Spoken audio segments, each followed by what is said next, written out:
नमस्कार, आप देख रहे हैं CGNN लाइव। मैं हूं आपके साथ लेखिका सिन्हा। रायपुर दक्षिण विधानसभा सीट पर हुए उपचुनाव में पब्लिक ने किसे वोट दी है और क्या होने वाला है दक्षिण की दशा या दिशा, इसका फैसला करीब है। सच उगलने के लिए EVM तैयार है। अब 23 नवंबर को ये पूरी तरह साफ हो जाएगा कि रायपुर के दिग्गज नेता बृजमोहन अग्रवाल का किला कितना सेफ है और कांग्रेस की बात में कितना दम है। देखिए ये रिपोर्ट। वादे, दावे, दिखावा और आरोप प्रत्यारोप के बिना कैसी राजनीति, यही सारा कुछ तब भी देखा सुना गया जब रायपुर दक्षिण विधानसभा सीट पर उपचुनाव की बारी आई। एक साल के भीतर यहाँ की चुनाव की नौबत इसलिए आई कि इस गद्दी पर लगातार 8 पारियां खेलकर विधायक और मंत्री रहे बृजमोहन अग्रवाल को दिल्ली वालों ने दिल्ली बुला लिया। बृजमोहन अग्रवाल यहाँ के विधायक रहते हुए ही जब सांसद भी बन गए तो ये सीट खाली हो गई और अब उपचुनाव चल रहा है। इस चुनाव में बीजेपी के सुनील सोनी और कांग्रेस के आकाश शर्मा के बीच कड़ी टक्कर है। 10 दिन पहले हुए मतदान का नतीजा आने वाला है, लिहाजा खासकर पूरे छत्तीसगढ़ का ध्यान आज रायपुर दक्षिण पर है।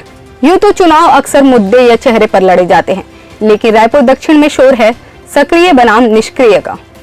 कांग्रेस की नजर में रायपुर के महापौर और सांसद रह चुके सुनील सोनी निष्क्रिय हैं। उन्होंने जनहित या विकास से जुड़ा एक भी काम नहीं कराया।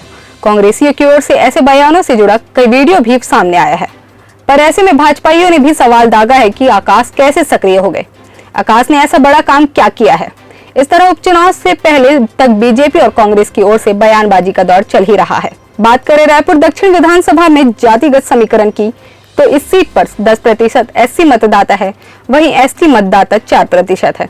यदि OBC मतदाताओं की बात की जाए तो 53% OBC मतदाता रायपुर में दक्षिण में है, जिसमें साहू समाज के 16%, यादव समाज के 6%, कुर्मी समाज के 6% मतदाता शामिल हैं।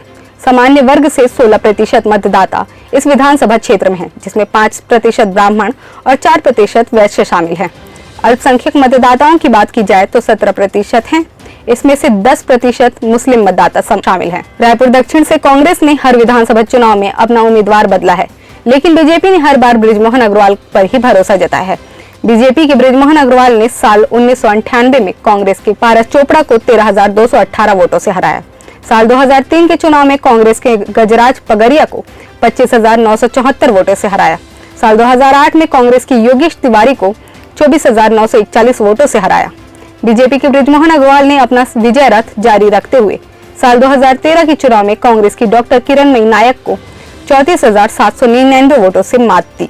इसी तरह साल 2018 में कांग्रेस के कन्हैया अग्रवाल को 17,496 वोटों से हराया और साल 2023 के विधानसभा चुनाव में कांग्रेस के महंत रामसुंदर दास को रिकॉर्ड 67,719 मतों से हराकर विजयी हुए। वहीं बृजमोहन अग्रवाल के सांसद बनने के बाद खाली हुई इस सीट पर अब उपचुनाव हो रहा है। बहरहाल दक्षिण के दंगल में जीत को लेकर भाजपा और कांग्रेस यानी दोनों ही पार्टियों के बीच के अपने अपने दावे हैं। ऐसे में ये देखना काफी दिलचस्प होगा कि इस पूरे चुनाव में जनता का मूड क्या रहा। EVM का जवाब क्या होगा रिजल्ट के रूप में।